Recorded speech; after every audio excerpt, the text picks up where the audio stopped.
En 1945, después de derrotar a los japoneses en Manchuria, los soviéticos iniciaron la ocupación de la península de Corea y establecieron un gobierno basado en un partido coreano de los trabajadores, dirigido por Kim Il-sung. Los Estados Unidos apresuraron a guiar tropas del ejército de ocupación de Japón a Corea del Sur. El país se encontraba dividido, supuestamente en forma temporal, hasta que llegaron a un acuerdo. Tomando como línea de división el paralelo 38 grados, el estallido de la Guerra Fría tuvo como resultado la partición de este país en dos estados: Corea del Norte, en donde en 1948 se estableció una república popular, es decir, una dictadura comunista dirigida por Kim Il-sung, y Corea del Sur, donde ese mismo año Syngman Rhee estableció una férrea dictadura pro-norteamericana.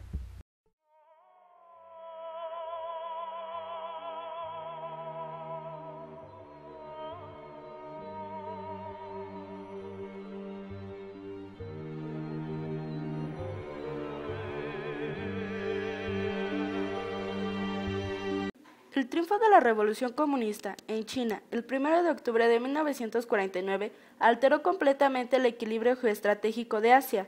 Stalin, que venía de sufrir serios reveses en Europa, fracaso del bloqueo de Berlín o el cisma yugoslavo, no pudo resistir la tentación de recuperar terreno en Asia y dio su acuerdo a un ataque norcoreano a Corea del Sur.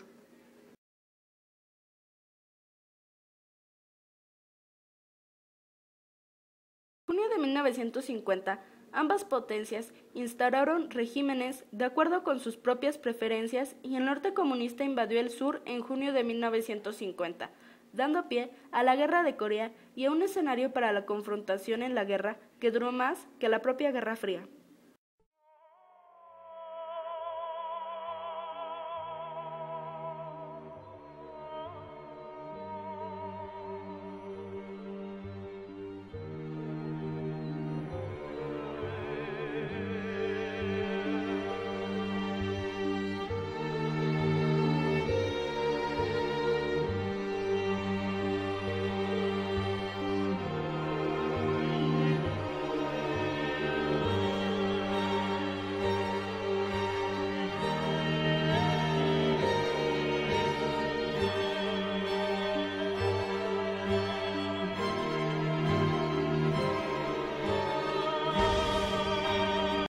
Así, el 25 de junio de 1950, las tropas de Kim Il-sung atravesaron el paralelo 38 y avanzaron triunfalmente hacia el sur. El régimen surcoreano apenas pudo mantener un pequeño territorio en torno a Pusan.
No hay duda de que, en el verano de 1951, ni Estados Unidos ni China deseaban ver cómo continuaba la guerra de Corea, pero Stalin sí, pues se daba cuenta de que la guerra sometía a Estados Unidos a una considerable tensión. En consecuencia, las negociaciones para el armisticio se alargaron otros 2 años, mientras proseguía la matanza en un frente parecido a las líneas de trincheras de la Primera Guerra Mundial.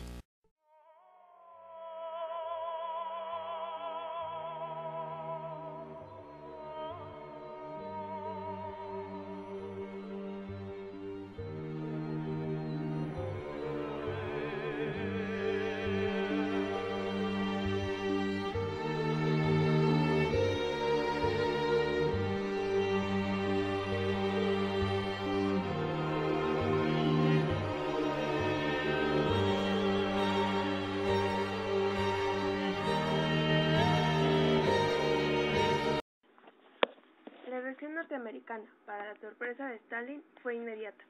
Washington pidió la convocatoria del Consejo de Seguridad de la ONU y consiguió un mandato para ponerse al frente de un ejército que hiciera frente a la agresión norcoreana. La ausencia del delegado soviético, que había rechazado asistir a las reuniones del Consejo como protesta por la negativa norteamericana de aceptar a la China popular en él, propició esta resolución. Las tropas multinacionales de la ONU, en la práctica el ejército norteamericano al mando del general MacArthur, recuperaron rápidamente el terreno perdido y el 19 de octubre tomaron Pyongyang, la capital de Corea del Norte.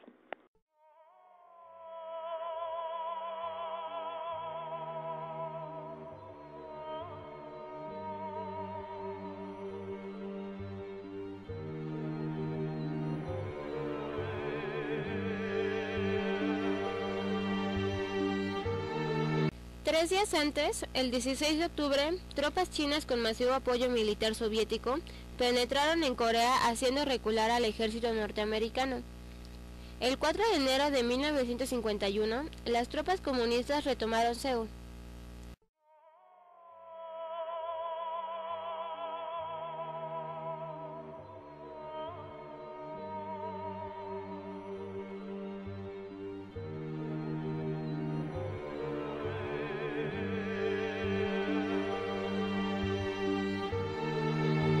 En ese momento, MacArthur propuso el bombardeo atómico del norte de China.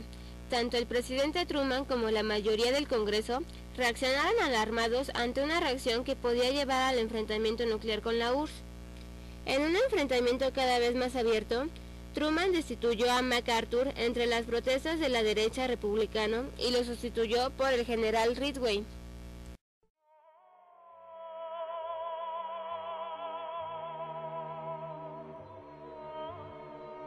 En 1953, Corea del Norte aseguró en la semana que los ejercicios planeados estaban diseñados para violar el armisticio que puso fin a la guerra de Corea en 1953 e iniciar una guerra a cualquier costo.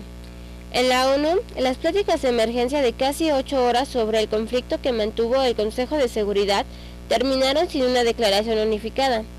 Susan Rice, embajadora de Estados Unidos para Naciones Unidas, aseguró este domingo que los miembros del Consejo todavía no lo podían superar. La URSS, por su parte, manifestó su intención de no intervenir en el conflicto y su deseo de que coexistieran dos sistemas diferentes en la península. El empate militar llevó a la apertura de negociaciones que concluirían en julio de 1953, poco después de la muerte de Stalin, con la firma del armisticio en Panmunjom. En él se acordó una nueva línea de demarcación que serpentea en torno al paralelo 38º.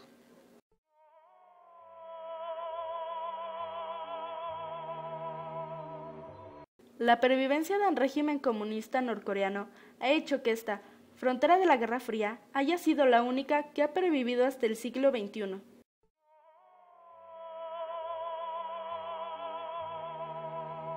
Julio de 1953. De hundirse barcos y aviones cada muchos años no pasará. Esto ha sido lo habitual desde que acabó oficialmente la Guerra de Corea en julio de 1953. Corea del Norte contó con la negligente ayuda de la República Popular China y Corea del Sur con la ayuda de Estados Unidos.